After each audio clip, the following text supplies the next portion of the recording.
Reform UK Limited's party chairman went on the BBC the morning after Clack and told them to their face that he trusts Nigel Farage more than he trusts the police. And his words, especially more than he trusts them. And that right there is that, according to Lee Anderson, facts are optional once Nigel has said something.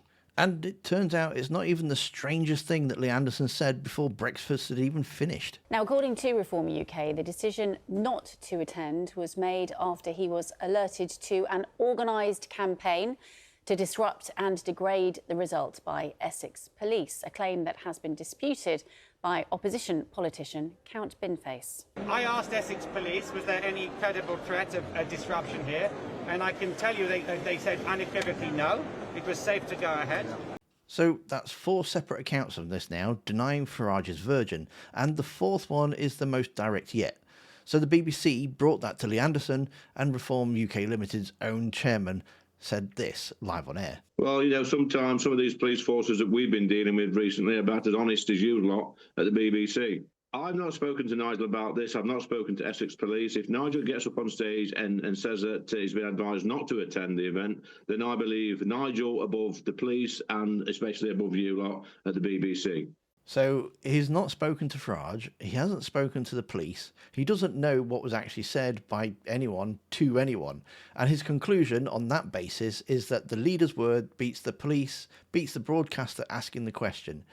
Call it whatever you like, but it's a party chairman announcing that verification is beneath him. Then Anderson tried to explain why Farage was skipping the press round too, and, well, accidentally told the truth. And like I say, Charlie, I think his time is better spent saying a massive thank you to the hundreds of people, the thousands of people that's turned up over the past month to help him secure this historic victory. Understood. Essex Police, BBC understands, say they didn't advise anyone not to attend. Yeah. Well, sometimes some of these police forces that we've been dealing with recently are about as honest as you lot at the BBC.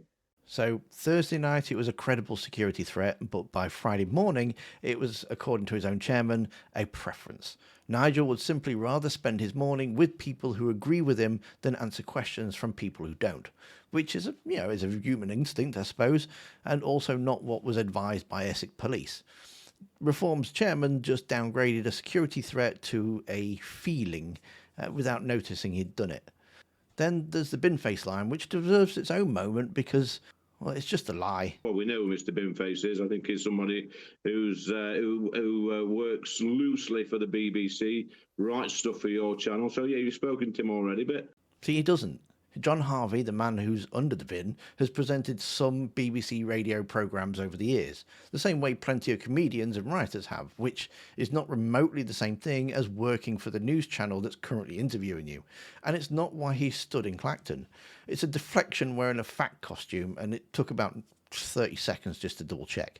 So that's the party chairman on the BBC in one interview that doesn't trust the police, doesn't trust the broadcaster, invents a credential to discredit the opponent, and reveals that the reason for the no-show is that Nigel Farage didn't fancy the room. But as you can imagine, there's been a lot of people having a lot of opinions about this. Michael Crick's been writing about Farage for longer than most Reforms activists have been alive, and his read on the demeaned and humiliated line was pretty blunt.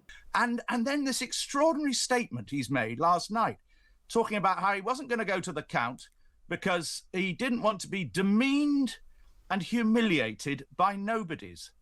What an amazing statement for a self-confident politician to talk about being demeaned and humiliated. You would never have got Churchill or Thatcher or Blair talking about being demeaned or humiliated.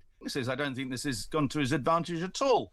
I mean, what Farage needs to do is somehow get a grip on things, but he also, first of all, he needs a jolly good holiday because he's clearly knackered. I mean, that was a pretty clinical verdict from a man that's clearly just simply tired of watching this happen, not one out to get him.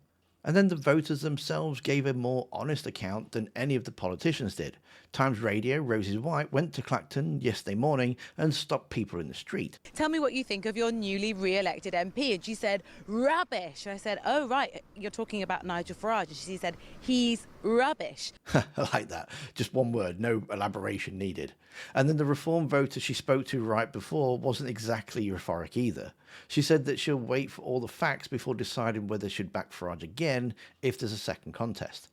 Watching, not cheering. But then we also have this, because it's not from anyone that's actually hostile to Farage at all. The Telegraph's Daily Tea podcast, Tamila Tonley and Tony Driver, neither of them exactly Reform's fiercest critics, and they sat down to cover the win, and even they couldn't make the morning sound clean. There's actually some confusion about what exactly happened.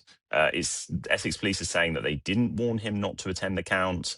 Other people in Reform are saying actually it was Farage's security team that suggested he shouldn't go. It sounds like what actually happened was that the other candidates were preparing some kind of stunt to make him look silly on the stage, rather than a genuine security threat, which we know Farage has faced many times before.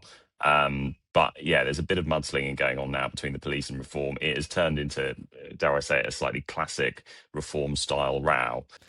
Slightly classic Reform-style row. That's a sympathetic outlet's own description. And Tony Driver's an actual analytical point cuts closer to the bone than anything I could possibly throw at it. This by-election was never really about this by-election. It was just a rehearsal for whichever one comes next once the Commissioner reports, a way to bank the grievance in advance. Tomley spent a real effort defending the no-show as if fair reading of events, while Driver's read on the strategy is one that should worry Reform more, because it says the whole operation exists to survive an outcome they are already expected to lose. So that's the morning after. His chairman doesn't trust the police or the press. His biographer thinks that he ran scared of a man in a bin costume. His own voters shrugged, and the newspaper most inclined to be kind to him described his party's own explanation as a classic Reform row. None of that changes the vote count from Thursday. All of it changes what Thursday actually brought him, because the paragraph 40 doesn't care how the morning after went, and neither will the Standards Commissioner. I'll be covering every twist of this until the report lands, so subscribe if you want to follow it properly, and memberships are open if you'd like to support the channel that way too. There's a video on screen now which I think you need to go watch next. Thanks for watching, and I'll see you next time.